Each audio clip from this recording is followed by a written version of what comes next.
watching, when all of the people are questioning 9/11, then these people who would be accountable, or the people who are hiding the people who would be accountable, would at least answer the questions properly, because we just need to find out what's really going on. We're not really trying to convict anybody. We just want to prevent anything else from happening. Isn't that right? Like, I don't know what the future is to bring. I don't know. But studying all of this truther stuff, once you get into the truth movement and all that, it's hard to know what's really happening. It's hard to... But I think everything's making a good turn for the best, and that's what Grasshopper Media is about. We're here to try and see it, at least in a satirical way sometimes, because you need to keep laughing. Yeah, well, you're getting pretty slick on the graphics of the video that you're putting up. Really impressive stuff and fun to watch. So you're teaching yourself. I'm guessing you're teaching yourself, or? Oh yeah, as I go. I had computer experience with graphics and arts and stuff like that beforehand, so it was just a natural evolution for me. But I have to admit, I'm getting a lot of help lately. Having a lot of people sending me like really great footage. Like I got footage of this building falling in Glasgow, Scotland, and I put it in a video called "People Know What," which is about Building 7, basically. And pull it. That building, you see it coming down, and then when you look at World Trade Center 7 from all the different angles that we have, you see it coming down, and it's controlled demolition. And from that, then you hopefully would go to the next level and start asking those further questions that might end up, changing the future. Right, yeah. Last week I had on Captain Bruce Sinclair, a 45-year professional pilot, and that was a lot of fun because... of course, there was 4 airplanes supposedly hijacked that day, and talking to an experienced pilot was, that's the experts that you want to talk to, right? That's right. So yeah, nice. It's really honorable, all these groups that are showing up. Architects and engineers, of course, needs to be the one that we talk about at the top, but all the other ones that are contributing to that, even right down to lawyers for 9/11 Truth. That's right. They're doing great things. Just coming together, when people come together, despite their differences, because it's just about information. It's not about whether we can come to an agreement on anything. It's just about agreeing that there's information that's not being presented. Yeah. What are they at as far as the official architects and or engineers that have signed on? Do you know their current number? They're over 1,400 right. I will check right now, actually. Okay. That's something I try and do as often as possible. Well, it was pretty big news last year when they hit the 1,000. Oh, yeah. And then, boom, quite a few hundred joined right after that. So, good for them. I mean, 1,400 experts and, either an architect or an engineer. 1,440. 1,440 verified architectural engineer professionals, and 11,298 other supporters have signed the petition. Okay, very nice. Yeah, and, Good. Oh, yes. Also, when they reached 1,000 there, I went down to my MP's office. Strangely enough, the same guy who had told me he would get back to me about the information I was presenting about 9/11, and he had also told me that if I just brought a petition back to him, that he would, try and do something about all this. Okay. I brought him petitions since and have had no response from him.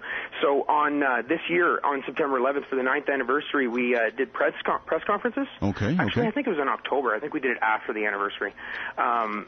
But we did press conferences, and I did a press conference in front of my MP's office, and all around the world people were doing the same thing, and Architects and Engineers are going to be coming out with a video about that soon where they just compile it all, because, releasing a petition to the government saying 1,000 architects and engineers, here we go, we got to talk about this. They can't ignore it anymore, right? That's right, yep. But they seem to do the best that they possibly can. That's right. The chapter, there's a handful of members of that group in the Victoria area, and they put on a press conference as well. So, there was many cities that took part in that worldwide. Yeah. And, those are the things that we need. We have to become the media. If it's not being covered by the corporations, with their slant on Truthy, we've got to do it ourselves, and that's what you and I literally have been doing for the last couple of years. That's right, and Ray, you've been doing a great job. Thank you very much. Like I said, I need to.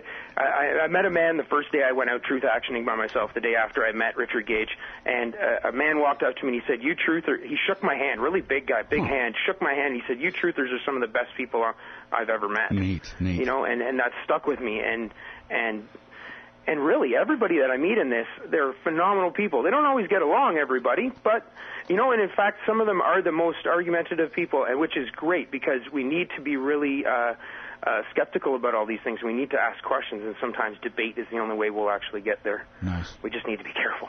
Good. Maybe you can tell me a little bit about last week I concluded my show with an audio clip of yourself speaking about what is a name, legally speaking, and I guess from the Freeman Society ideas. Can you maybe explain or re-explain that for us live? Well, of course I can try my very best to explain the idea of law. When it gets down to it, law is an amazing thing that we have out here, but a lot of people are very confused. They think that law is just one thing, whereas there's many different types of law that we're dealing with, okay? And in our society, almost everything, through my research, I've concluded is contract law. So being that it's contract law, all things like charges from police for things, charges, anything, it's all commerce. And all of that is governed by some codes and basically honor and integrity and that kind of thing. But it's all in how you carry yourself. Anyway, what I'm trying to do, and this is my own personal path, I don't suggest it for anybody. Don't try this at home. But what I'm saying is that I'm not a name. I am who I am. I am Max Radico for if I'm going to choose a name. More people know me by that name. That's not the name that I was christened in church with, or that my parents wrote down on the application for a birth certificate.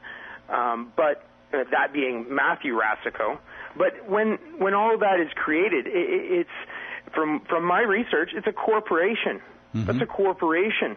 And this is how they proceed to do everything like licenses and health cards, and everything is a service. It all needs to be provided in some manner, and it's all done contractually. So what I'm doing is I believe in what Edmund Burke said, in that the only thing necessary for evil to succeed is that good men do nothing. And I feel like where we've gotten, where 9/11 happened 10 years ago, and it seems like there's nothing we could have done. The world is changing on the private side and in the public world. And if a few good men start standing up, we can perhaps, change the system. The best way to change the system is to point out its mistakes, but also provide solutions. So, the solution, I believe, has been provided all the time, which is the peace. We have the peace. The peace is here, and the peace is paramount and primary. And if we can keep the peace maintained, then all of the need for the charges and all those other things, it indirectly creates crime, in my opinion. Enforcing crime the way that the criminal, and I'm going to call it criminal, corporation is doing so, they're not explaining to you, they're not divulging to you exactly what's happening.